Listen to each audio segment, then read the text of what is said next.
it's not a wonderful time to be in the defense of Conor McGregor business. When somebody else does wrong and you come in and defend them, by extension, you can now also, by appearance, almost be an accessory after the fact. I am not foolish enough to do that. I do want to share with you, though, a little bit of insight, and I do get told a lot, in person and on social media, of what a Conor defender I am. You're always defending Conor. Conor's a bad guy and you're a bad guy. You know, you defend Kevin Lee and you defend Colby Covington and you and the Diaz boys. And they could have something that maybe the bad guys stick together. Maybe that is how it goes. I don't think so, though. I think that I'm objective, and I think that I do understand Conor a little bit differently. And I would like to share with you, if Conor McGregor was in this room right now, this will stun you. Not only would you really enjoy him, he would not say very much, and you would probably leave, even putting his personality, it's going to stun you, even putting his personality at shy. If Conor McGregor were in this room and you turn a camera on, he will not be shy. He will be the guy that you see. He is a consummate professional. He understands there is a show. He understands it doesn't matter if it's on an iPhone or if it's an HD lens.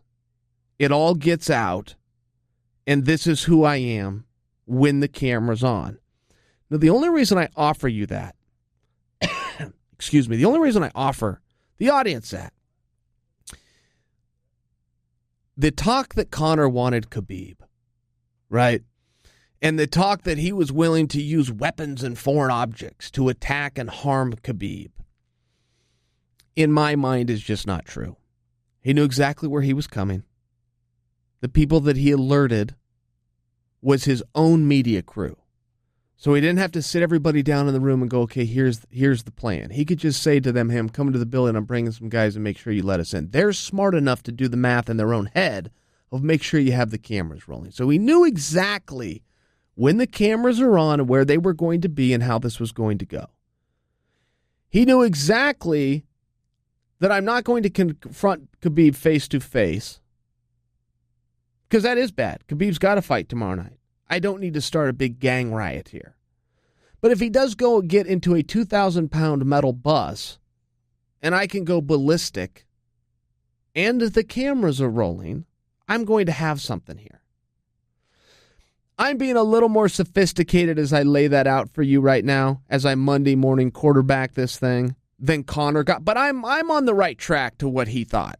I really do not believe he meant to send Mike Chiesa to the hospital, or Ray Borg, or, in Reed Harris's words, make people feel their lives were in jeopardy. I don't think he meant to do any of those things. I do think we have to look at his actions. So I'm not saying let's just brush this one. You know I'm not saying that. But what I am offering to you is he knew where the cameras were. He knew I'm going to throw this at a metal object. I don't believe it crossed his mind, oh my goodness, that glass is going to shatter.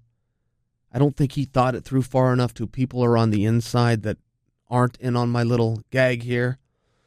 I think it was just one of those things that went too far, and he's got to answer for that. And I don't think I'm covering for him in any way. If I'm on the jury, he's guilty. I've got the video. I can't look away and just go, well, he was hoping for a media spoof. But there is a relevance to that. There is a real relevance that he did wait until that bus was there. He did wait until it wasn't going to be a face-to-face. He did wait until the cameras were on.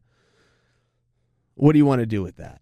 You make your own decision, but a little bit more to it. And now he's in a really bad spot. I think we've all done that on much lower levels, but where you did have one thing in mind and something else happened and you go, oh my goodness, what the hell was I thinking? And I'm sorry. And you don't have a lot else than that. And then you got to go do your punishment.